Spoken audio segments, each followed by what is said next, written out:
So today I watched some films from a filmmaker that I had not heard of till I randomly stumbled upon his films on Filmstruck. And this is Hollis Frampton.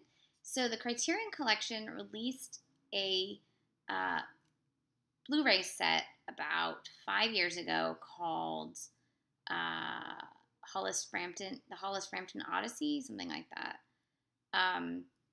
And it had about 20 of his films. These are mostly shorts. One of them is a one hour long. And on Filmstruck, we have on the Criterion channel, there are about 10 of these. So I sat down and watched all of them. You can do it in about 3 hours. They're interesting. He's an avant-garde filmmaker. So if you're looking for like narrative sense or anything resembling narrative structure, the closest one you're going to get is Poetic Justice. So that one kind of follows a narrative structure, except that the entire film, you have to imagine it. Yes. So there's like a cactus and a stack of papers and a coffee cup on a desk, and each scene is written on that, or each shot is written on that paper, and it goes through over 200 shots. And it's 32 minutes long, something like that, and you have to imagine the entire film. It's interesting. That was probably my favorite of all of the films. That was actually the first one I discovered, so that's how I found him and then enjoyed. The other one I really enjoyed was Zorns Lemma, which is an hour, and there's no sound. It's an hour of these. Well, there is sound. There's sound at the beginning, sound at the end. Very strange, like recitations, and then the middle section is all these shots of like letters or the words and signs, juxtaposed with strange shots of like, people changing tires and a kid playing ball, but they're filmed very strangely, and gusts of air from vents in the city. And as the film progresses, there's less of the words and more of the shots of people. It's interesting. These are some of these films you really have to like. I had to read about what was happening. One of them, Lemon, which is short film, literally of a lemon, had an audio commentary. I found that very helpful. So what I watched was Lemon. Manual of Arms Process Read Zorns Lemma, Hapax Legomena 1 Nostalgia.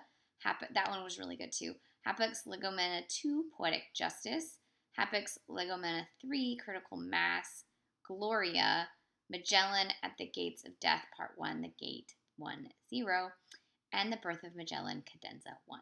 Yes, those are the titles.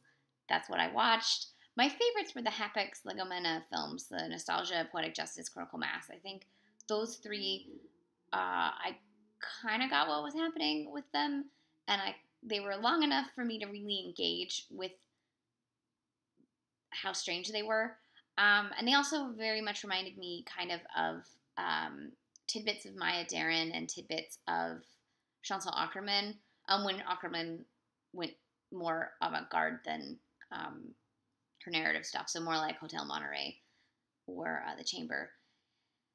I can't say that I disliked them. I can't say that I would watch them again, but they're fascinating, and I don't know if you're going to be like me and want to watch them all, but if you only want to watch a couple, I would highly suggest the 3 Hapax Legomena ones that are available: Nostalgia, Poetic Justice, and Critical Mass.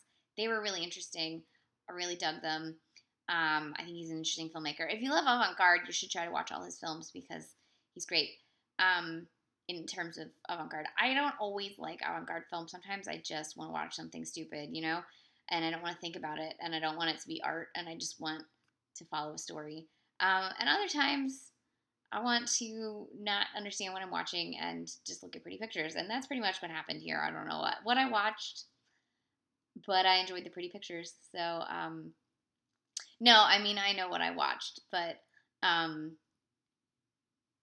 you have to think, like, I'm going to have to sit with these in my brain for a bit. And maybe you shouldn't binge watch avant-garde films because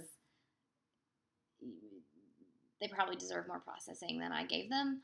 I do know that, like I said, the 3 Hapax Legomena ones are going to stick in my brain. I'm still thinking about them. Thought they were fascinating films. I feel like I think there's a few others in that series. So let's see what the internet tells me. Also, he was friends with Ezra Pound towards the end of Ezra Pound's life, and that's just awesome. Yeah, there's apparently several other Hapax Legomena ones. I'm gonna have to try to find them, I guess. This is supposed to be 3 hours and 22 minutes worth of those. Interesting.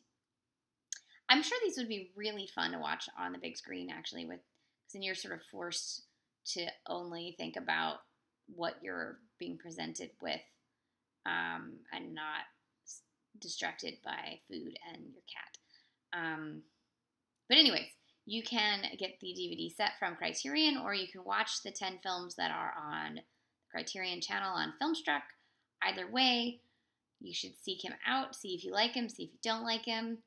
I'm guessing he's not for everybody, but for those of you who do enjoy this sort of avant-garde cinema, this is someone you should know.